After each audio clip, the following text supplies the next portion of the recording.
Hello, fabulous listeners, and welcome to Shut Up Chanel, the podcast where we explore the vibrant threads of my LGBTQIA plus journey, spotlighting the queens who have left an undeniable mark on my story.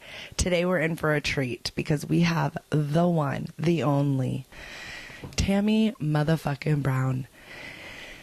Tammie isn't just a drag performer, though. She's a SoCal legend, a reality TV maven, some would say a comedian, a recording artist, and she's really left a mark on the stages of RuPaul's Drag Race and All Stars. I feel like we don't hear enough, see enough, talk enough about how fucking amazing Tammie Brown is. So I'm so excited to catch up with her today. I have personally not seen her in years, so I'm hoping that we have a lot to talk about. Make sure you subscribe. Please go over to my Patreon and subscribe. I put the full videos there. Leave me comments. Let me know what you want to see more of this season. And let's take it away. Shut up, Chanel! Shut up, Chanel! Chanel, shut up! Shut up, shut up! Shut up, Chanel! Shut up, Chanel! Shut up, shut up, shut up, shut up, Chanel! Shut up, shut up, shut up, Chanel! Oh my God, I haven't seen you in so long. How are you doing? I'm good. Welcome to the stage, Tammie Brown. How are you? I'm good, thank you. Happy New Year. Happy New Year. So I started this podcast last year as a way to just kind of like go through my own LGBT journey and the queens and fabulous people that I've met along the way. And I've kind of been going in this timeline. I've been skipping the timeline a little bit when, you know, I can't get the OGs like you on the books, but you were at the very beginning. So I just wanted to, I wanted to catch up with you, talk to you, and see how you have been. But I wanted to start off with how we met. Yeah. It was World of Wonder. We were doing RuPaul's Drag Race, correct? Was it season 1 or season 2? By 2 or 1? It was season 1. I started at the end. I started on the season 2 reunion, season 1 of Drag U. So I think I was trying to piece together in my head of like when I met you. And I was wondering if it was like during season 2 or if it was at Drag U, and I couldn't remember. You were on Drag U though, weren't you? Yeah, I was on Drag U. It's a miracle. Only one time. Only one episode? Yeah, it was weird how they did that. Only one. Oh my and God. Morgan thought they were going to be shady with us, and we were still kind of under this idea that they're going to be shady, you know, how it goes. And I remember talking with Morgan, and she was out there, you know, be careful, this and that. You know, she was. Yeah. And then she has that scene where she pretends to punch me, and like fans went in on her. I'm like, what are you doing? Yeah, Morgan. And I think that was a common theme because like Drag U was an extension of Drag Race, and the queens, you all had just finished the competition. And so like you went into it not knowing that like you were actually talent at that point. Yes, very much so. Oh my God. I also have this distinct memory. This picture always comes up on my Instagram like every couple years, like as a reminder of, remember when we did the Jay Leno show? Yeah. Yes, totally. Akasha was there. Akasha. We all did that walk around. Akasha, Delta, you, Morgan. Like the picture, I have to send you the picture when we get off of here because it's like, it's such memories. But I remember I was working on Drag U and someone at Jay Leno like texted me and was like, we need 25 queens for the 20 days of Christmas. And I just started working with all of you and I was like, I could get you 25 queens. And then we all got to go and it was like so exciting. It was fun. Fun. Be on that stage. Oh my God. So what have you been up to? It's been forever. Oh, a lot.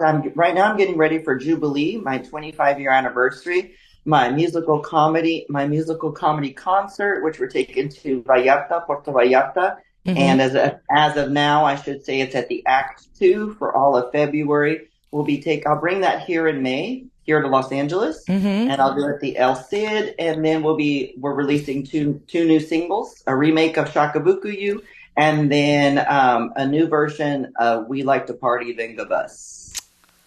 with me. That's so exciting. And I did it with Markaholic, which is fun.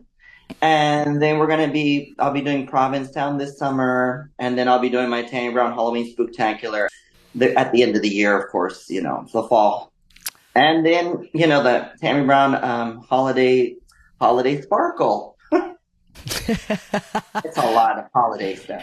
It's a lot. I love it though, but like your holiday shows are so fun. And have you been spending time in P Town too? I feel like you have a show there.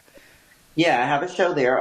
I've been there. This is my third summer. Will be my third summer. No, it'll be my fourth summer this year because we had our little break through COVID. But I'll be doing Jubilee, and then that's the big deal there, which will be exciting because Ginger Mint and all these people are there. It's a lot of fun to be with them. Tina Burner and all the local queens. Dina Martina, she's there, and Varla Jean Merman. So, oh my God, so fun. Raja's been talking to me about P-Town since the day I met her. Yeah. I have to go and spend a summer there. How long did you stay there? All summer?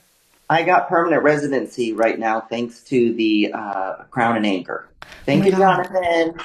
Shout out, Jonathan. Tammie, I want to take it back because, like, I don't know. It's like I've known you for so long, but there's so much, like, I don't know about you. Hold it. Shout out to the Moppet House because we're like a gang.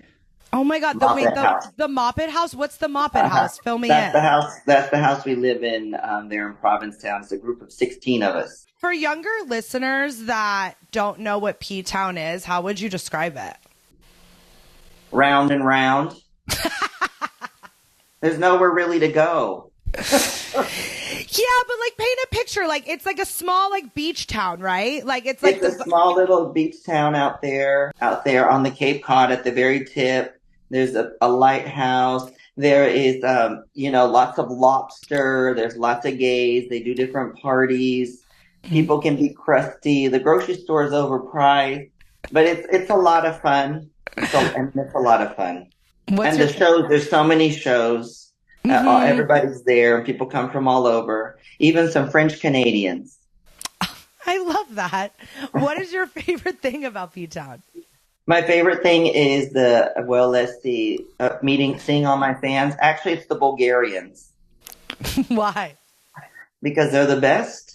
And Bulgarians are the best? Check out my video, Summer Angel. You'll see why. Summer Angel. Summer Angel. Single, which was written on my experience with the Pedicab Boys from 2019, and I always carry on with them. It's a thing. Fuck. I'm going to watch it as soon as I get off of here. And everyone listening should as well. So you understand Tammie's love for Bulgarians. Mm-hmm. How did you get started? I don't know like any of your backstory. Like I want to know like where you grew up. What was Tammie Brown like as a kid? Well, I could be snarky and say, look up the Wikipedia. But I looked at your Wikipedia and I want to hear it from you though. You know? It's in South Texas. Well, I said I could be snarky. Don't worry, I'll tell you. South Texas, and then I was highly influenced by my experience growing up in Mexico as a child in the 90s. Mm-hmm. And then we lived there for 5 years, and then moved back to South Texas. And then I started doing drag in my junior high, and then high school is when I officially was able to pursue drag with lip sync competitions and everything. Mm-hmm. And I was really supported there. And the name came about in 1999 when I started to venture out to the nightclubs and to perform out there. And so, because you could go into a club at 18 there, so I was able to go. So that's when I was forced into the drag name.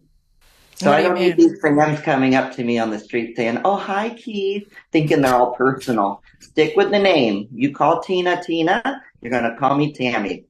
Or Mr. Brown if you must. So we were highly influenced by the pageant scene and everything there in South Texas, which is very strong at the time and is. They forced me into the name, so I just went with this name, Tammie Brown, on a whim one night.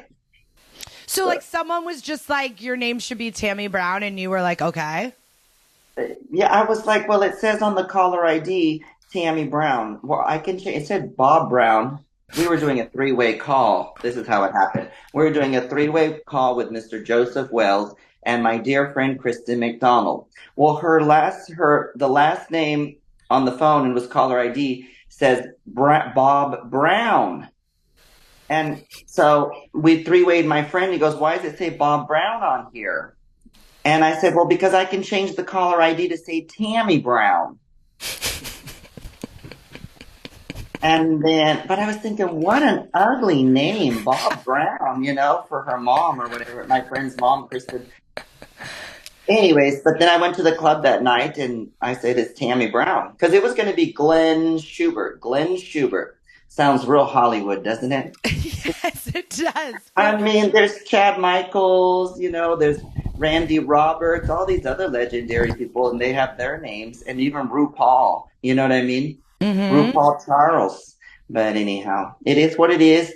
So they got to stick to it now. That's how the name came about. And it's with an I-E, not a Y, like Tammy Faye Mesner or Tammy Faye Baker. And, they're both dead. And, no, Mesner and Tammy Wynette. Tammy Wynette. Yeah. And she died at the age of 55. Oh my God, that's so young. That is young. I hope we make it way past 55. 96. 104. I'm going for 104. 104. Okay. Okay, do it. Wait, Practice that yoga. I fucking got it. Well, I mean, think about what they might, now that there's Ozempic out and we're still reasonably young. Imagine what they're going to have in 30 years. I just could care less. That is so funny to me that you didn't choose Tammie Brown, because to me, I could never think of you as any other name but Tammie Brown. I feel like it suits you so well. It's good. I like it. It's organic. Mm-hmm. So I didn't know that pageant queens inspired your drag. What was the... No, they didn't inspire my drag. They, I guess, influenced me that way. But no, that was not the inspiration for me. It was that just pretty much organically on my own, because I had the New York queens are what inspired me. Jackie B, Lady Bunny, Coco Peru, Varla Jean Merman, Mona Fontaine. Mm-hmm. Mona Foot. Mona Sorry, Foot. I know Mona Foot. Mona Foot. I did wig stock one year. Okay. So I learned every New York queen, I feel like, during that time. That's it. Mona Foot. So you were young in Texas and you saw these queens in New York, and that inspired your drag. Can you explain to me how they inspired you? Because there wasn't social media then. So how did you get access to these queens? Can you kind of take me through the evolution of Tammie Brown? Well, Rue's book, Letting It All Hang Out, mentioned Lady Bunny, and I was able as a kid to go out and go to the gay bookstores, or I would go to stores. I was astute, so I would get books at different bookstores and look through the books, and I would see them in there. Or from time to time, a periodical or something would come about Lipsinka. I found out about her because of a newspaper where people were getting their wigs called Bits and Pieces in New York, which I went and visited. Rue would get her wigs, and my mom brought me this article. But all these and other, that's how I learned about Lipsinka. And then Bunny was through Rue's book. The other one, I had a doll book. I found a doll book that was in 96 with Hedda Lettuce in it, Richie Rich, and all these different people, Joey Arias and all these, and Raven O, all these different queens. Raven O. Yeah, and Sherry Vine. They were all in this book. So that's how it just happened that way. Yeah. It's very organic. Okay, well, that's what I think. I think before, before social media, you had to put in the effort. It was less in your face. How has social media, you think, changed drag? Oh, well, the queens, they are able to make their faces in a week. What took us developing in style. And now everybody's, cookie cutter for sure, carbon copy. And I'm not trying to be mean, but it's just it's a thing. It's a norm. So it's more of a norm. Mm-hmm. I would say it's made it that way. And there's a lot, and some people gripe that its influence flooded the market and this and that. But me having a niche and doing what I'm doing, the mold has been broken. But I'm very fortunate where I don't have to worry about that personally on a personal level and stuff. But I don't. I mean, it's just, and you can Google anything at any time. So people are maybe dumber in the sense they don't read; they just get the information instead of reading and stuff like that. I mean, I do think TikTok is great. Yeah. I mean, there's a lot of good information on there, and there is a movement, and Meta's mad at them. TikTok does not come from China. And the Trumpster, he's mad at them too for what they did back in what was that, a little while ago, So get over it. There's a lot of great information on there, though. I really think it's cool. My TikTok, Planet Tammie, is more just for divert, fun. It's not really serious business on there, but I find a lot of really good information on there. What was Tammie Brown like as a kid? Well, creative. I was always Tammie Brown as a kid was always fun. Had an idea what I want to do, determined to do what I want to do and do it my way. I used to like to put on shows. I used to play out in the Resaca. Of course, we put on shows like what is that? Put on productions. I used to like to put on wedding production. I used to like to play a flight attendant and plane crash all in one. But I mean, I was always creative. Very John Waters, I mean, that plane crash stuff must have been from some of the trauma, What do you mean by trauma? Well, if Michael Jackson did it, well, I understand. I don't know. That's cryptic. It is, but I've been a victim. I don't know. How about that? No, just crazy. We grew up in a crazy lifestyle. My dad was a dope runner, a marijuana runner. So we were around all this kind of tumultuous stuff. There was a kid that went down to Mexico that was in a group of he was only 20 and was shot, stuff like this. A lot of violence and stuff growing up around that. Exotic pets and animals and in and out of Texas. So this kind of stuff. So maybe that. Watching the John Waters movie, what is it, Female Trouble? And Meek Doll's character's always in there. She played all these games. That's like a psychological drama later that I studied in it's like theories of psychological stuff. So there I'm playing those games too, expressing myself. But I do sit all the time on the back of the plane on purpose in case it goes down so I can be a lone survivor. Or they say that they're usually the most, I don't know, that urban legend or whatever about the airplane.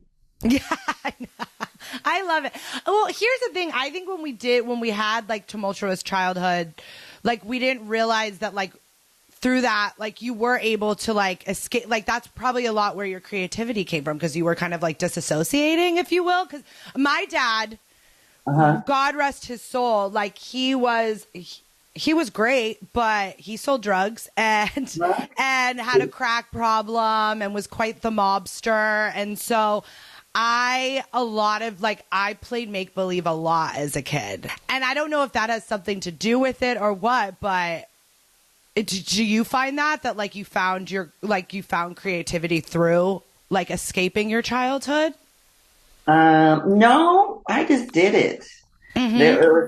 I just did what I wanted to do, just have fun. I mean, that's pretty much putting on productions. I would like even organize my clothes for the next day. Wait, what do you mean? I would organize my clothes, like how they're going to look and what I'm wearing. I recall like being a 5-year-old, I mean,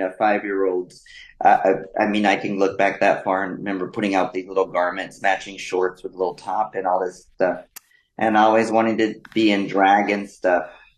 But as far as I would fantasize, I was taken away. One time when my father was put in jail, we're going deep here, everybody, but he was in jail. And so that my grandparents encouraged my mom to send me to live with my cousins. So I went to live with my cousins for about 6 months. And that was an awful time because of my cousin. He's a major bully and this and that. But I used to fantasize, though, about what was it, that my grandparents would come pick me up, my other grandparents. but no, I just because it makes me think about this. No, I was always just being creative this kind of a way, always Mm-hmm. creative. And I knew I wanted to do drag. I wanted to dress up as a woman. I always want to do that. My fantasy of that. And I've always been artistically talented. I mean, I've always been able to always create and be productive. Mm-hmm. And learned in Mexico, the embroidery. I learned how to embroider there. I learned how to very hands-on paper mache, make piñatas, all kinds of stuff we learned how to make there, crafts, and it's all very organic. Another thing, I was always very observant as a child. Like when I came back, they call me satellite ears as well. Satellite ears, because I was picking up on all the tea. I know what's going on, all the deals. Like, yeah, So like I think they call, even there's like a word like hyper vigilant. It's like where you like because you had to be aware of all of your surroundings all the time, like as like a safety thing. Like it yeah. makes you like you could hear a conversation probably across a restaurant. Oh, maybe sometimes I tune Yeah. in. Uh-huh. Hmm. But try not to be too mysterious. You said earlier your mom gave you like drag stuff when you were growing up. Was your mom always a fan? My mom was, always very open. She's always been very open with that stuff. She's always had a sense of fashion. She, there was a time when I was young, like they took me to buy a boy's wig instead of a girl's wig, but they took me to buy the wig. Or instead of a Barbie, they'd buy me a Ken. So in that, I've always been able to be fluid, or I've always been able to be flexible Mm-hmm. in that. And I think that's in my fluidity, and probably one of my biggest benefits is of me as a creative person and my success is that I'm always able to go with what works. I'm very fluid. I go with what works. I just take it and make it work. Okay, it is what it is. You're gonna make it work. Mm-hmm. And that's a treasure. Yeah, she would buy me just, and then later in high school, it started to develop more sure. And then she'd take me to get my drag stuff. I remember in the '90s, they had all these things to be models, pro scouts, or these different like model talent things. And I wanted to be a model. It's the '90s. Everybody wanted to be a model, Everyone. and I wanted to be a Miss Thing model. She took me to one of those gimmicks or whatever, and I got picked. So of course, went to Houston and all this stuff, but I didn't know what I was doing. But she took me there to the Montrose in Houston. The Montrose is the gayer, really well known all over the world. In fact, it was so popular in the '90s when Princess Diana died that they had a visual for her there, and that was on the 5 o'clock news. I was just talking to someone the other day. There was that like Roman Empire thing going around TikTok, like what's your Roman Empire? Yeah. And it was saying that like a lot of people's Roman Empire is Princess Diana. Like Really? we still think about her like once a week. And it's true. Like they'll be like once a week I'll be like I'll think about her. Oh, really? Yeah. Candle in the wind. What is it? What is it? So that's cool. Roman Empire. I think it was yeah, okay. Oh, the Roman Empire trend on TikTok was like all these women were going up to like their boyfriends or husbands and asking them how often they thought about the Roman Empire. And all these like grown ass men would be like, I think about the Roman Empire all the time. And like women are shocked because like we never think about the Roman Why not Empire. say what it? Well, duh, because we're stuck in a house, and I say we whatever are probably over there getting fucked. I would be great. Oh, I was You gonna know what I ask. mean? That's a thing. A year. Oh, so Roman Empire. Your Roman Empire. All right. Like something that you think about all like it's like a saying like some like in reference to like something you think about all the time that other people also like think about that you didn't know The Roman Empire. It's good though, but it's funny that men think about that. Then that these hetero men are thinking about that. all the time and like they get passionate about it. Like you look it up the trend on TikTok after we get off. It's like all these grown ass men like really being passionate about how often they think about the Roman Empire. It's fucking Okay. nuts. Years ago, I had said, like, years ago, I told my roommate, Bonnie, when we lived together 13 years up here in Long Beach, and I had told her, I was like, I wish we could just go. She's really knowledge in history. And I was like, well, too bad. We can't go back to the Roman times or Greek Roman, because it's free gay. And she goes, no, you wouldn't want to go to that.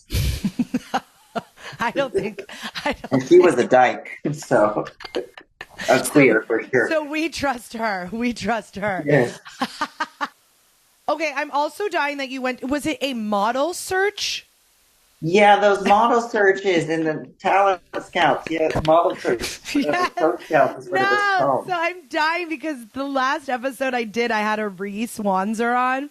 And she was talking about how she went to one of those, like it was at a hotel and it was like a model scout. And I went to one of those in middle school at this like Hilton Conference Center. And my friend, I brought my friend so that like I wouldn't be nervous. And then at the end they give certain people cards and some people not. And they gave her a card and not me. I was so sad. I had braces on at the time. So the fact I thought they were going to be like, and I was in middle school, like only middle schoolers are cute now, like any other time. But now like middle schoolers those are the awkward years, it wasn't the time for me to go be scouted as a model. Let's just say that. Well, you never know. You could have worked for a dental office. Prince. And you could also could have been a close smile. I mean, you got to work it. You gotta work it. How old were you when you went to the model search? I was a freshman in high school. And did you get the card? I got the card. It was in Corpus Christi, and then we had to go to the gimmick up in. And then I remember I went and got the photo shoot taken up, put on some light concealer. Van Nuys, by the way. And then, because we were trained with Van Nuys in my high school, because it was South Texas, and Texas is severe about they are intense about the theater. It is intense. But anyhow, I was like, this is high school. Get over it. I mean, but it theater is intense. and pageants. Those little girls in those pageants have a lot of makeup on. Oh yeah. Well, so I put a little bit of that on, and I had to go take the photos. And I remember taking a photo with a local photographer, and then my headshots. And then I remember being out there on the water and all dressed up in my, what was it, Godzook? So these kind of clothes and stuff. I used to wear that kind of stuff, 90s clothes. But somebody rode by, faggot! Oh my God, I was so embarrassed. I was like, oh my God. Some other young kids drove by and said that. But I mean, come on, that happens. But that even happens more now. Since 2016, I mean, it's been blazing all over the place. Do you think that's because of Donald Trump? I for sure would say yes. I would say yes. And people are blazing about it. And with this kind of stuff going on, it's just going to continue. So, and I've been a prey to it last year 3 times in 1 year. Where? Last year, starting January 1st of 2023. And we were making traditional, I guess it's kind of soul food or traditional Southern food. Mm-hmm.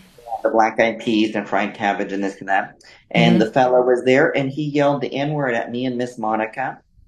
And they just blatantly yelled it out. And then it proceeded to go to my postal master, my postal friend, Sam DeMarcus. I'll put his name out there anyways, because we already reported him, and he did get transferred somewhere. Sam, he was, I said I was going to Florida, and he goes, oh, I like Ron DeSantis. I've known him for 23 years since I was in high school, freshman year, 96. And then, so he was, I like Ron DeSantis. I said, I didn't say, okay, he's very disciplined. I said, oh, yeah, he is. Yeah, okay, I understand being disciplined. I'm here mailing off one of my rag queens, the dolls I make, I understand being disciplined in this career. I have to be disciplined. Hollywood's, only a dream when you're 17. But that's so true. That is so fucking true. So then Amanda Lear seemed so inspiring when I was 20 years old. Drag you under and around, right? So got to be in the stay on this. So but yeah, and I said, this is us for. And he says, well, I need to let you know as a Christian, what you're doing is wrong. And when people say that, it's just like you kind of sink to a level. You're like, it's like, you just feel so awkward and weird. You know, what am I doing? Like, what yeah, what? am I doing? Because I pay my this taxes. seems worse. I like the way you're treating me seems way worse than anything that I'm doing. Yes. It's just bizarre. It's And so then there was bizarre. another incident being chased by this woman and this and that, and she's yelling, "You fucking faggot, you want to be a bitch? You want to be a bitch?" Okay. Yeah, I want to be a bitch. Now that's wild. And she chased me in the car around and around. Oh my God. And then I went to deliver my mom's jelly. This lady proceeds to, it was just anyways, but became an event. And then she followed me and she turned the car around and chased me another way and up and down the street. And, saw me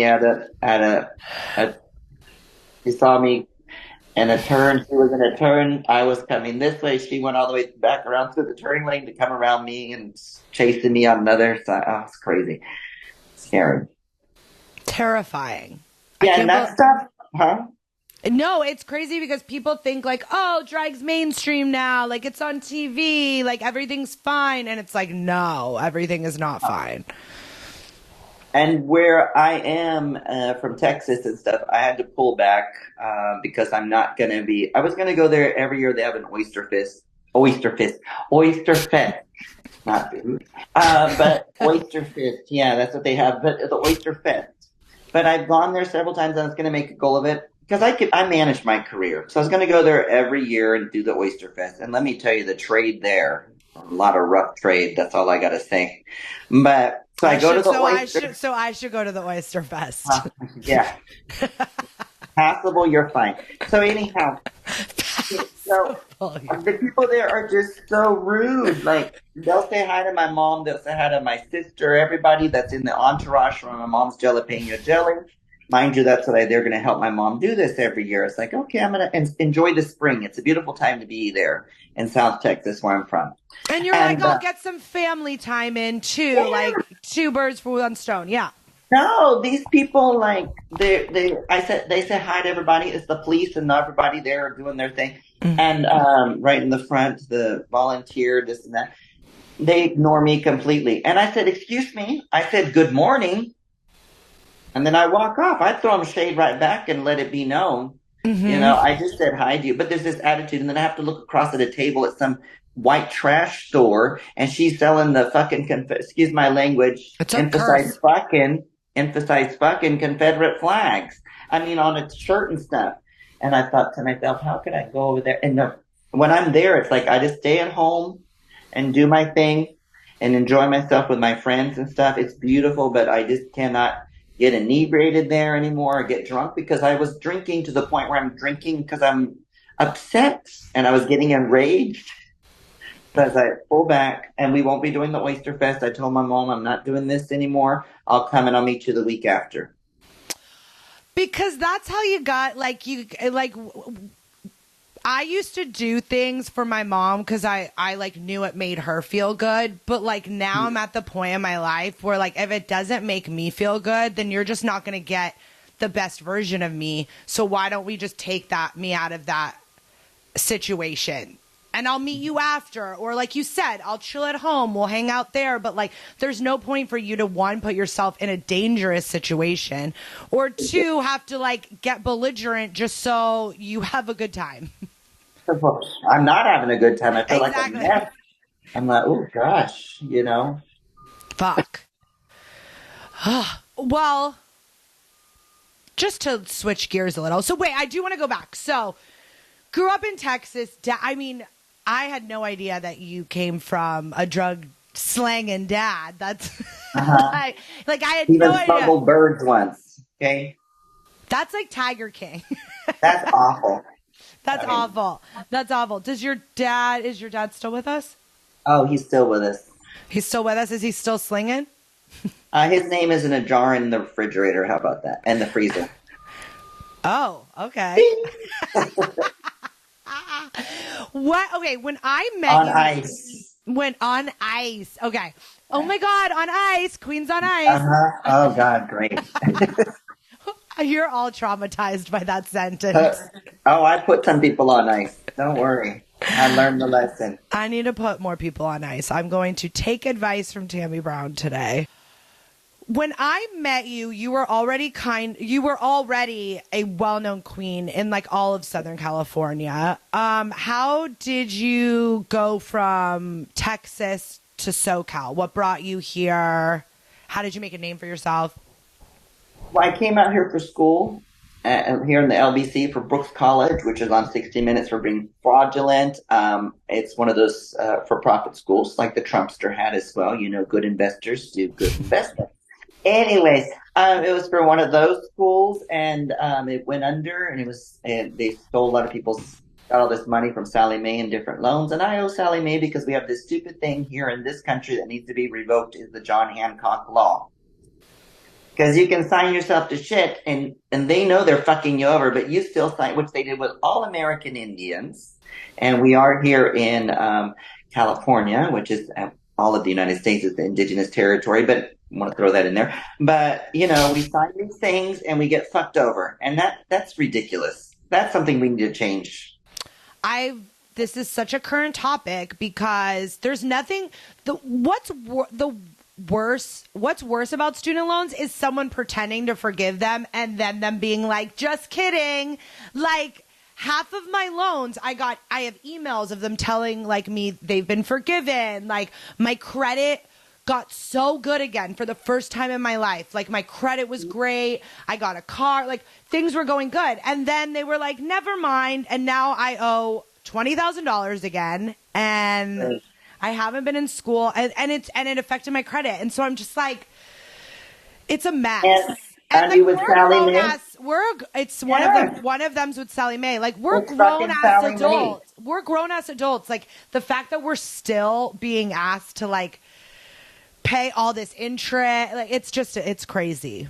It's not right. And I was 17. Like, I was 17 years old technically when I signed because I graduated early just because of my birthday, not because I'm smart. But like, yeah. And my parents had no knowledge on like, my parents were not like I get you. It's a system. It's a system we were put into. And it's a thing. I went to college because of my grandparents, and they built me up towards it. They put money aside for us. They had bonds. We had this whole thing. So I was set up to go to it, which is great. I'm thankful I went. But my school was a for-profit, fraudulent. I signed to a loan brokers, and they have you set like Sallie Mae, and we're not part of this forgiveness because it's on a Sallie Mae. Because I just did all this homework. And my credit's shit, my mother's is shit. And that's because I refused to pay these fucking loans. Yeah. But why? Because I signed the contract, you know, but it's wrong that Sallie Mae is allowed to fuck people over. I mean, you know who else fucked me over was, they fucked Karen from finance and myself over is a production company, Live Nation. Oh, well, I've heard awful things about Live Nation. Yeah, all they owe me is some chump change. Chump change, $5,000. What's $5,000 to them? $5,000. That's like 50 cents to them. They can't even give me that. Why do they owe you $5,000? I signed a contract because they pulled out on this tour for Karen from finance in Australia. They pulled out on her tour that I was going for. They pulled out last minute, and then yes, they like to do that in Australia, though. Oh. Yeah, I don't know. I feel like Live Nation had issues a couple years ago, and a lot of people. Oh, they do. They have a monopoly and everything. But anyhow, it is what it is. So you went to school. You got overcharged. Yeah, that's how I ended up out here. And in my first year in college, I met Rod Barroso, my creative partner. I started practicing Nichiren Buddhism, and I started chanting, and then finished the school and started doing I got to do a Fire Island here on Long Beach with a nightclub, Fire Island. And that's where I met Mama, who recently deceased too. Yeah, Worthy Mama. R.I.P. Huh? Mama. Yeah, Mama. Yeah. Love Mama. Love Mama. She was real helpful and with me. She always invited me to things and stuff, which was nice. And I would do Drag Ship 66. But the first time I performed with Delta Work, my first night ever performing, Miss Psychedella Facade, Sherry She's from out here, Sherry and Mama. And I think, was it Glen Allen? But I performed with all them over here at this Fire Island nightclub. And then I finished college and then I started pursuing I took a year off, went to Texas, and then I came back here. And then I started pursuing my drag, in 2003, the drag career here. And it just started taking off from there. I love Like that. I was on that surreal life. I started the original brunchettes with Jules from Long Beach, Psychedela, and let me think of Sabrina. And then we started that brunch. That's what started the brunches. Not say that there wasn't brunches anywhere else, but that's what is the all around everybody's Brian Boston, all these critters with their shout out to flip phone events. No, and I secretly, not secretly, but I knew that about you and Jules. And I remember someone telling me you guys did kind of create the blueprint for drag brunches in at least Southern California for sure. Yeah, it started here. It started here for the most part. Yeah, Santa Monica Boulevard didn't have drag brunches. That's right. There was one restaurant that used to do trans women, trans girls, T-girls would come out. There was a thing, Tranny Tuesday or something. Yes.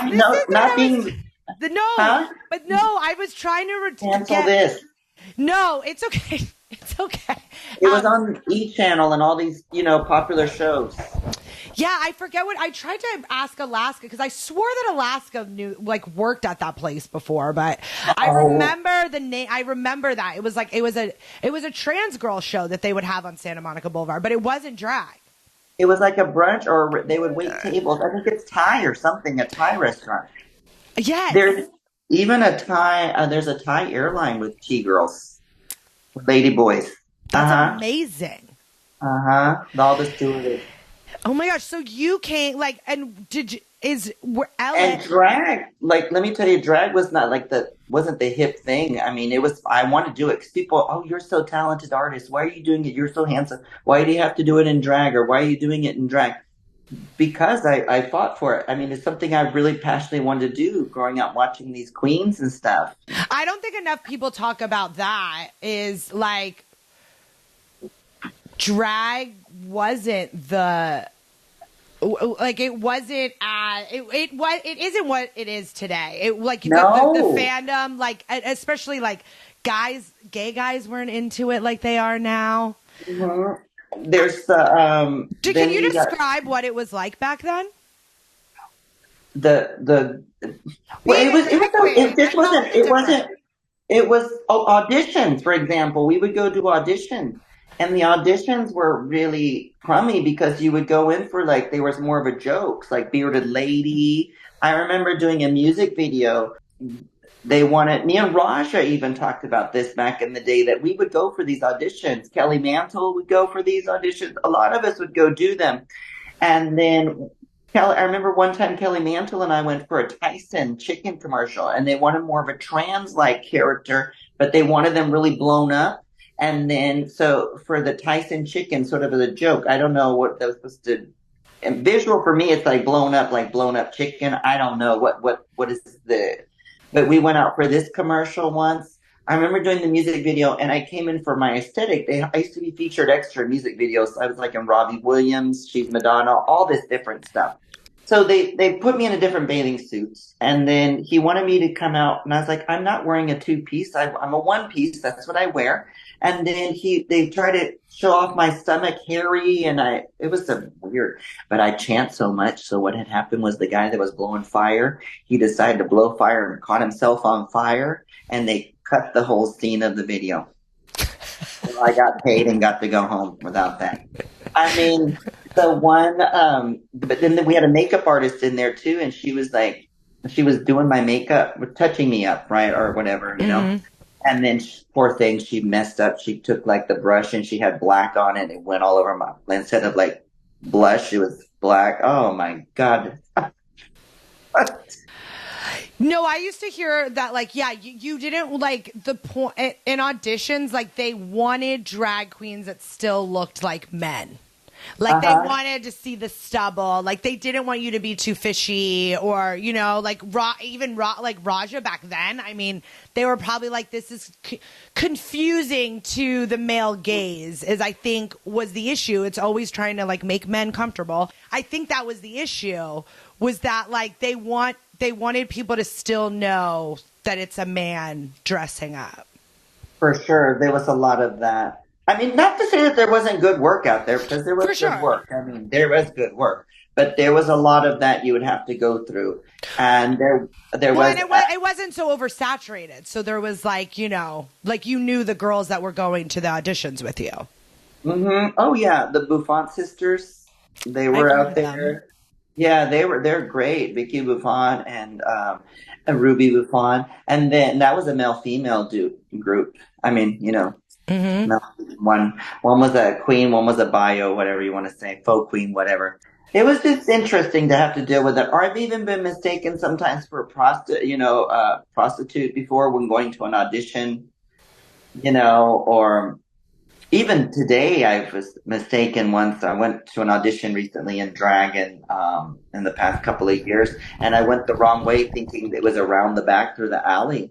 And I was actually lost back there, and I asked somebody, and this gentleman drove by and, you know, like a Range Rover. And I was like, hey, you know, and he refused to roll down the window for me, you know. And, you know me, I'm dressed. You know how I'm always beat. I look great, cute. And he wouldn't even roll down this. Oh, my God. What if I have something wrong with me, you know? Yeah, that's awful. And you're so approachable and lovely to look at in drag. So that's super weird. Mm-hmm. Has your drag aesthetic always been the same? It's just been organic, all the same. It's always evolving. Of course, I've always been able to stay relevant. I have relevancy, which is the best. Another big benefit of me and my life is always relevancy. It's always been able to change. I mean, it changes in its own. It's always fluid. I would say it's fluid more so. It's fluid. I love that. I would say it's fluid too. Very organic. Things always come at the right time. Different style changes and things just comes organically a lot for me. And then now, I mean, I travel and I support female designers, and I work with a lot of female designers that have independent stores, like in Australia, Fool, or Axel Hardy. She's in Bulgaria. Mm-hmm. And then I work with some ladies down in Mexico. So it's nice. I like to support other artists, and I like to support females as well. I love that. I can't wait to look up these Bulgarian drag queens when I get off of here. I made friends with Russian drag queens once, and then they happened to be on that drag cruise back in the day. Remember when that was a thing? And yes. They came on the cruise ship, and I was obsessed with them. We couldn't, they spoke no English, but I loved them, and we stayed friends for years. And I think about those girls all the time. And like, this was so long ago, it was before Instagram, so I had never added them as a friend. So I sometimes wonder where those Russian drag queens are, but I fucking loved them. Maybe you'll find them. Maybe they'll listen to this podcast one day and find me on Instagram. Yeah. So you moved to SoCal, you take over. Uh-huh. You take over. You're friends with like all of the OG legends. How does Drag Race come about for you? Do you get a call? Do you audition? Like you were at the beginning. So I do think a lot of the listeners really love hearing these season 1, season 2 stories, because it's so far back that a lot of people like, it's like it's a good memory, I think. Well, they called me and I waited a week. And, you know, I was top 20. Nina Flowers was like, you know, Tammie, you're top 20. I was the top 20. She was like number 2 or number 1. I think the girl that was number 2, she was out in Ontario. I forgot what her name was. She's a real pretty girl. But I was top 20. I was the 20 person of all the queens that were auditioning for as far as looks and everything. I was on the top of that list. For season 1. For season 1, there was a whole competition they were doing online, and we would all submit pictures. So for sure, Rod Barroso, my creative partner at the time, he did all my social stuff and everything for me, computer, Now I do it. He's pretty much retired from that. Now he has to do, which is so wild. But and he still writes songs. But anyhow, we submitted that. I was out. in Hollywood. I think it was at the Here Lounge, and who came up to me? Oh, I miss Ronald I Pierce. miss Here Lounge. I You miss Here do? Lounge. I do. I miss the Yeah. memory. I miss this like time capsule that I've created in my head of what Here Lounge was. Like, would I go back there Monday through like Friday like I used to when I was in my early 20s? No. But I do. Like, I felt like it was the one place on Santa Monica during that time that was more relaxed and carefree, and you knew everyone that worked there, and it was just like chill vibes. I miss that. I get you. I get you. I get you. I'm just thinking that sort of as the decline. It was like for the drag shows and stuff. To me, it's like with the decline of it. Yeah, no, it was. It was the end. It was towards the end. It was like what I mean. Once Dreamgirls at Rage ended, I thought drag was over. No, but that was like when Dreamgirls moved from Rage to Hamburger Mary's. I just like that was the start of changes in West Hollywood. You know. Yes, and they don't. Do they still do the Dream Girls or no? She's gone. I don't know if they still do it other places, but I know it's not in West Hollywood anymore. Everybody's gone. Moved on and up. Moved on and up. That was a long-lasting show, like 20 years or something. Like, and that's crazy that I saw like the end of it. But yeah, like, and didn't it? I talked to Delta about it when she did her episode. But yeah, I mean, that was such a time to be alive in West Hollywood for the Dreamgirls shows every week. The cute shows. So cute. They did them here in Long Beaches as well. Long Beach at the RuPaul's. I think I went to one there. I was like traveling seeing Dreamgirls shows at one point. I saw the one in San Diego. Oh, look at you. I was a devoted fangirl for a long time, Tammie. Good. We appreciate it. More people like you. Oh. I think the same about you. So you got the call for Drag Race. They were like, we want you. Well, okay, so Dorano Fierce was doing the casting at that time. And they also were at the WoW, at where WoW is. And I used to do auditions back in the day down in there for Dorano Fierce. And I remember being there and recalling RuPaul from his 90s talk show, which was canceled, by the way, because they were calling VH1 the Black Drag Queen channel. That's the T. It's a racist country. So back in the day, canceled the show. It had 3 seasons. I watched all of them. But I was like, oh, this is RuPaul's company, the company World of Wonder, the company, you know. But we would go do auditions. But Dorano Fierce sent, who was the one that would go out for Dorano? She works for the magazine as well. I can't think of her name. Lena Lancaro? No, it wasn't her. It was, I know who you're talking about, though. Does she have red hair? She's a queen. Yeah, I forget her name. But anyway, so she was out there and she goes, oh, Tammie. I said, really?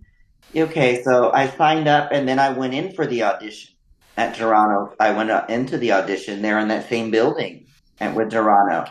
And I went twice. They called me back a second time. And we had assistants, you know, at that time as well. And my assistant would have beat in Akasha's ass. She's dead now, Gabriel, but he would have beat in some ass there with those attitudes that those queens were giving, some of them on season 1. He would have swept that place down. I said also in those little confession videos that we were given, I used to do those. I like doing that stuff. It's so fun, you know. Nobody else would. Those ones they gave us, they're out there on the internet somewhere. Oh, they would give you like those it was before iPhones. It was before iPhones. They would give you like these little sticks with a little camera on it, and they would want you to like bring it in your hotel room. I did it all the time. And they're out there, some of them. I did them all the time. And because I'm creative like that, I like that kind of stuff. And I remember somebody needs to track down all of that footage because they did that for season 3 too. I remember Raja and Manila having them. So where's that footage? I've seen it. It's out there on YouTube. I mean, I've seen it before. You have to look for it. But what I said on there, I said, well, I have 2. This is season 1. This is some season 1 stuff, and I was doing those confessions on the tape there. Like the real world would do or something like real world. Come on. Shit. No, just kidding. So I'm sitting there doing that. And then I thought, and Natasha was already riding up my ass with her bad attitude. And then, but we're fine now. I support her. I Getting was like, publicity. She's do getting you publicity. do you still hate Akasha? No, no. I'm joking. But so then, she's more hated me. But so what I said, well, there's this queen on here. Her name, Akasha. And I have two friends in Riverside, longtime friends. It's Morgan McMichael and Mayhem Miller, and they would kick her ass with the way she's treating me. Because I was SoCal royalty, I don't know what this idiot thinks. And Morgan and Mayhem would kick her ass. Yeah, well, we were friends, and Morgan and I and Mayhem, we all did some TV show once that never went anywhere for the Cooking Network or something, I don't know what we did, some show once, and we were in drag. Uh-huh. And we went and did it, and they never paid us. Oh, Lord. I don't think enough people, talk about how they used to just expect queens to work for free. Like it was like you were honored to be there for free labor. Yeah. And that's, people still try to do that with queens, which is crazy. Still. And even in the big wigs. Even the big wigs. They're like, come on, do it for trade. Exposure. Doing it for exposure. That's such a joke. And then also people in Hollywood, they really expect you to just do things for free for exposure, which is insane. You wish you could kiss my ass. You fucking wish. What's your favorite memory from your experience on Drag Race? A favorite one, See You in the Magazines, which became my new song, which is on my album Schubert, where my rhymes are the crime and they are lighter than air. There's a wonderful video out there. Why is that your favorite memory? Because it's my catchphrase, favorite memory? Mama Ru, she sure fraculator, but she sure did look good up close and in person. Mm-hmm. She sure did. I would say that. I thought I was so naive. I thought that we were just going to be out riding around. I had a Jeep, and we were just going to pick up the girls, and we would all get together, and we'd go fabric shopping or... Oh, Lord. What do you mean? And then this whole culture of reading. When there's a queen that has a bad attitude backstage, people just kind of put them on mute or ignore them, or they don't get hired much. Mm-hmm. That's the thing with the culture. But I just the show. Favorite. I'm glad I got to be on there. Number one question I'm always asked is, would I go back on for? They want me on All Stars, but is World of Wonder going to pay attention to the fans? No. And that's okay. I would like that paycheck they give you for some costumes. I know where I'm going to be shopping. You did 99 cent store and pocket the rest. Well, yeah, or go down and get some of those Mitzi dresses, the Bob Mackie in Mexico, and then because they're like $2,500, fully beaded. Why not? Wait, so you haven't gotten a call once to go back? I did the first All Stars, but I'd never been called. But the fans want me on there so bad. And that's that's a question that I get asked every day. It's like a thing. Well, I almost think every queen that was on the first All Stars should have been asked back, since it wasn't fair that it was team. Right. So you got asked back, we're on a team, and then you never, that's so frustrating. I bet you just can't even think about it because it makes you mad. Well, the experience is hard. We know that. It's I don't lot. know if I want to go through that. And then sometimes and do I need it? No. No, I don't really need it. But the fans need it. The fans want it, But it's I have so much stuff, all of that, But so the exposure would be great, of course. And to make them happy, that'd be fun. And see how many catchphrases I come up with and see if I can finally get a Grammy. For spoken word. There's that Miss Mojo. Have you seen Miss Mojo? She did that one of me. She did one. I have 13 or more, because she does the 10, and then she does here's an extra 3. But she did a whole special on me, Miss Mojo. People quote you every week. I hear someone say, "Teleport me to Mars," and hashtag rebranding now, because we're not going with this Teletubbies, because World of Wonder is doing us bad with their little drag cons in the UK and little drag con over here putting other queens up on stage dancing with them. Who coined that phrase? Me. And why didn't you bring Manila Lazan? Or why haven't you brought Miss Latrice up there? Me should be first, but why aren't they involved? Hashtag rebranding is going to be dominate us to Mars, honey. What was your other one people say a lot? Is it like I'm acting? Is that acting? I'm acting when you were like freaking out. What was the story behind that? Oh, we were just being enraged. We were being enraged, and Miss Thing, who was it? Hold on, Yara and I were talking directly to the cameras. And they were mad. They were mad at you for doing that.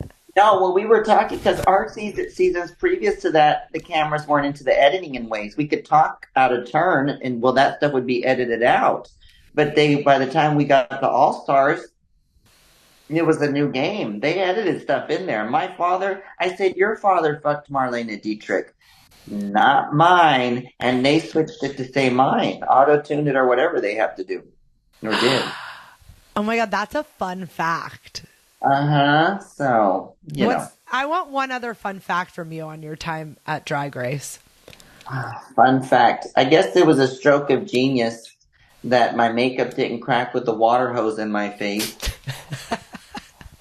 And then that I just blew that water out, how genius that all was.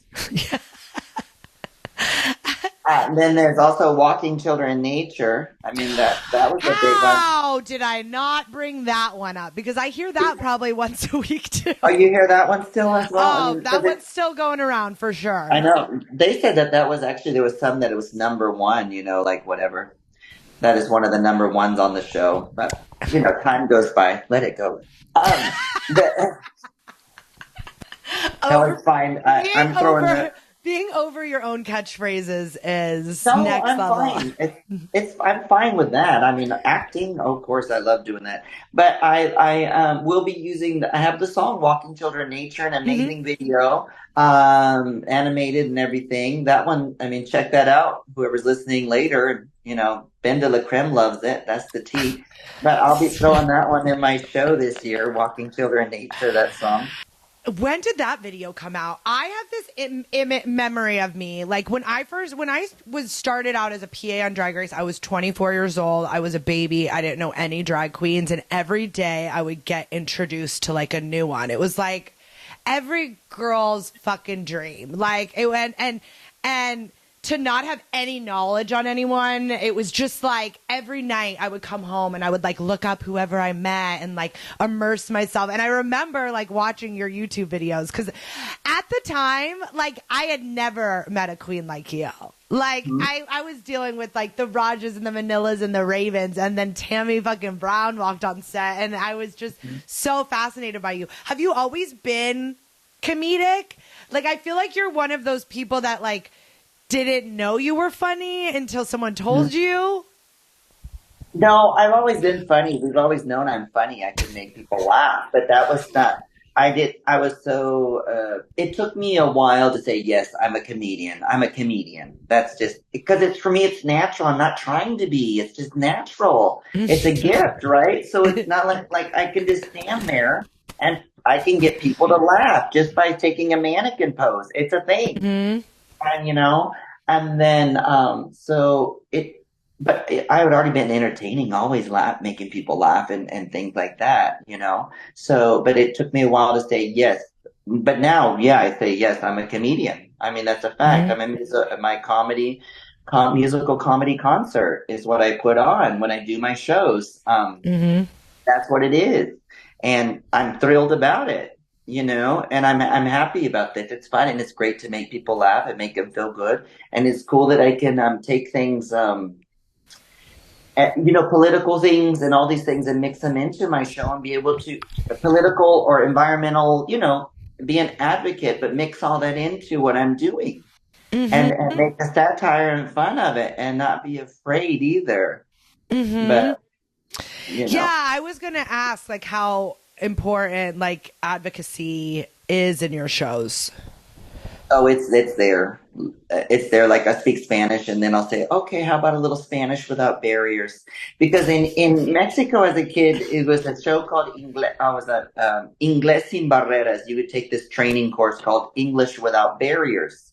And so I reversed it to Spanish without barriers, because of the wall or whatever. And Spanish is a white language. So, I mean, that's how I finesse these sort of things. And I do a lot about gun control, and I talk about these things, and I'll talk about AIDS and different things. And I think it's a little crazy. All these people are taking PrEP, but that's another conversation. Wait, I need one follow-up to that. What do you mean? Okay, PrEP, because people are out there having careless sex. I mean, they're already doing that, but they're just doing it without protection, condoms or whatever, so to speak. And then you're also taking a pill. We don't know what the results are going to be in the next 20 years. I mean, that's an issue. This is concerning to me. That's really concerning. That's all. That's what I think about it. And also the lack of protection, or even telling people you're undetectable and whatever. I mean, that's a lot. It's a lot. But is that like why you like to incorporate it in your shows, to like bring light to it? Yeah, of course. I mean, that's how I would incorporate that. Or AIDS, pretty much AIDS is more jokes and stuff. But I just bring lights to that. Give me an AIDS joke now. Oh, well, we'll dedicate that to Reagan. You know what I mean? That's just with the whole line of Reagan and build it up. But Reagan, there you go. Just, so to speak, like that. But just mixing all that kind of jargon. Guns, I do guns as well. I mean, so to talk about those, are always mixing guns in to the point people walked out. Some lady walked out crying. It's like, well, like, we can be shot down at any time and nobody's going to do anything about it. And then back to those student loans and everything. Oh, but they lost that money at the Pentagon. It's so fucked. How do you feel about guns? Oh, I mean, for hunting, sure, that's great. You have a permit, you go out and you hunt, that's fine. I'm not gonna, that's fine. Do I think you need a gun for protection? No. Do I think, what's the fear? It's all fear-based. It's all fear-based. It really is. It's also a big money maker. Big money maker. That's all I can say. Same thing like with insurance. That's why we don't have Medicare. We don't have, universal health care. Insurance is a thing, and then they're making all the money. They're not going to provide this care, and we are, tied into these corporate entities. Guns are a corporate entity. All of our Democrats, our Republicans, they're all in bed together with these corporations. They have their lobbyists, and that's just a fact. We need to really get in there and rework the system, and check out Marianne Williamson's. I think she's pretty cool. She has some smart things to say. Even back in 2016, I was like, what is she saying? I can't quite grasp that. But then things started happening, and then I was like, oh wow, I liked her even then, but I was like, that did. But then what she was talking about manifested in a way, and I was like, oh well, this lady's got something. And then It's thinking differently. And we have to think different. We have to. No, exactly. Like the current way has not been working. And the Constitution, rewrite it. Rewrite it. Like how? Like it makes no sense to me. It's not the Bible. It's not current. It's not current. And don't forget, parts of it came from the Iroquois Nation. The United Arrows that the Eagle's holding, that's all from the Iroquois Nation, and we're not taught that. No, we aren't. So let's get down to some real America. We were taught all lies as a kid. It's so many lies that now we spend our whole adulthood re-educating ourselves, and it's exhausting. Well, that's good. It keeps your mind fresh. It does keep our mind fresh, and I am hopeful for younger generations because they do have access to real, while there are a lot of fake news out there, the smart kids do have access to real knowledge now, so hopefully. That's why I think TikTok is really, I'm going to make it look sugar, but it's a good thing that there's some good stuff on there, because there's indigenous, there's all these political different things, and there's really good things on there. A lot of people giving a lot of education. And I think that's really valuable. And it's good. That's why I do is that, TikTok's not bad. I know I'm keeping you on this beautiful rainy day, but I have just a couple more questions and then we'll wrap it Okay. up. Two more. As an advocate, because we've been talking about advocacy, what's Yes, a change? I want to know a change that you hope to see in the drag industry. As an advocate, a change in the drag industry.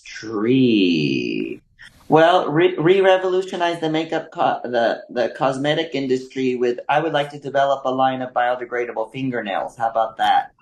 And get away from plastic, or if we're doing the more into metals and different things like that again for the containers and glass.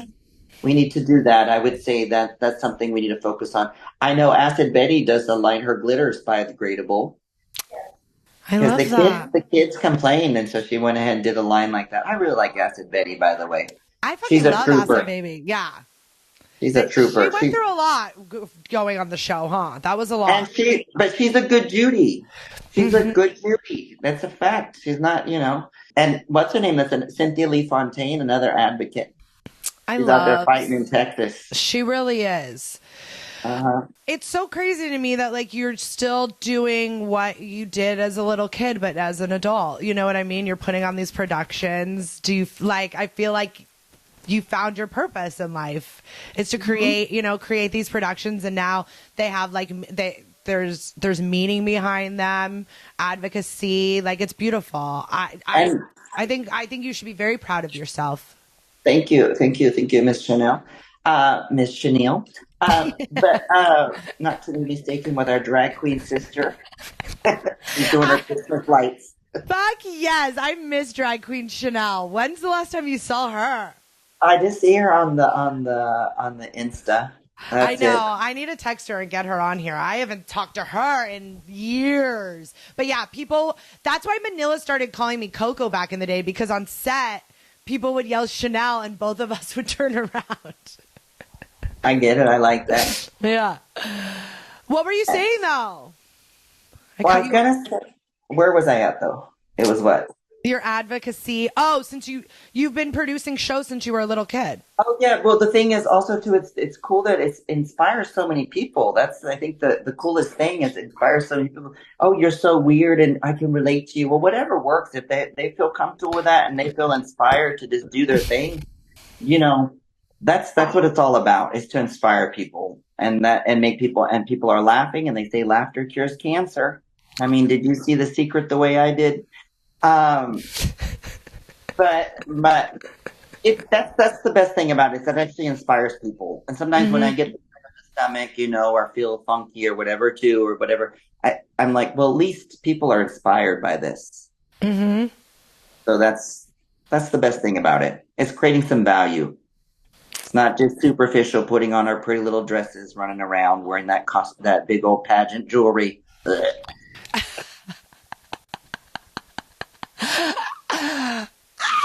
I love that so much. Looking toward the future, what aspirations do you have for yourself, both in your drag career and your advocacy work? And how do you envision the evolution of drag in the broader cultural landscape? Well, let's start with the drag in the broader landscape, or what cultural landscape? Mm-hmm. It's probably it's going to keep growing. I think people are going to fade off, and people will continue to blossom and do their thing. I'm pretty sure and something new will evolve from that as well. And I think it's hopefully there'll be some more of a renaissance, because I think what we're lacking as a culture is renaissance. We've already done everything. We're maxed out, and it's time for a renaissance. We don't need to create some new music. We don't need to create anything. It's already been created. Rock is dead. So let's just, go with create something. It's time for a renaissance, renaissance heart, whatever. Do you mean it's like back to the cookie cutter conversation that they're we're getting to a point where everyone's done everything and we need a revamp? And I don't just mean in drag, I mean in general, even society, pop stars, even pop stars, music. Yeah, pop stars. I mean, it's come on, everybody's trying to create something new. You don't need to create anything new. There's a pattern already. Go with it. Renaissance. Or if you have some creative little flares, add yourself to it. That's it. Not Mm-hmm. try to create something is silly. I feel as humans, we're sort of maxed out. I mean, and it's pretty bleak. I mean, our Mm-hmm. existence is even bleak, you know? And How does as that a relate? culture, How does that relate back to when you first started doing drag? well, we didn't know, like, I mean, we were blind. This is the 90s, right? The 90s were a better time, but I mean, in a way, it's modern, but better. But we were blind to a lot of things going on, you know? Yeah, that's what I'm wondering. If because you weren't so oversaturated with like everyone doing drag, it gave more room for you to be an individual and like Mhm. develop your own style. Like create, like, I mean, you did create quite a blueprint for drag, You know, for I your never had type a, of drag. You know what I mean? Like you created a genre that wasn't mainstream. wait, my style is more like, well, of course, like I said, the New York Queens and then also San Francisco style of Mm-hmm. drag, you know? Yeah, more artsy. Like you were more With of the an artsy. heckliness, and they're more Mm-hmm. artsy. They're very, or everybody's very, or what is fluid kind of there in San Francisco. Everybody, it's really, I like the vibe. San Francisco is actually my favorite city in the United States of the Americas, but I love San Francisco. But like when I would perform for like Mario Diaz and stuff, and I'd do his Big Fat Dick, and then I would also do his hot Oh. dog party. Oh Those would, yeah, when she brought back hot dogs. So crazy yes, that Big Fat Dick isn't there anymore. I it's not. actually did show my tits one night at Big Fat Dick, and they put Uh huh. Mario Diaz had a party for like over a decade Uh every huh. week at Foo Bar on Santa Monica Boulevard, and it was called Big Fat Dick, and you would like guys would show their dick and they would take a Polaroid and then they would hang them on this wire across the room, and they would have like a big fat dick contest at the end of the night. And one night I convinced Mario to let me put my tits up there. Living the And that was dream. a very proud moment for me. Living the dream.